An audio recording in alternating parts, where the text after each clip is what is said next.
Guys, today I'm teaching you how to change the map layout in Waze in 2026.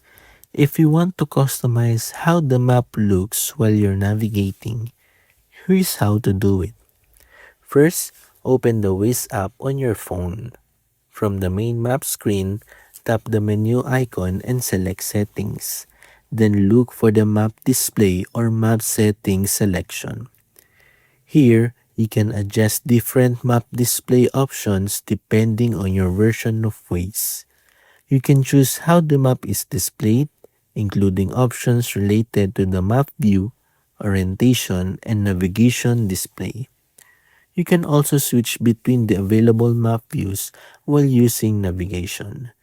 Choose the layout that makes it easiest for you to see your route, roads, and nearby information. Once you've selected your preferred settings, go back to the main map. Waze will now display the map using your updated layout. And that's how to change the map layout in Waze.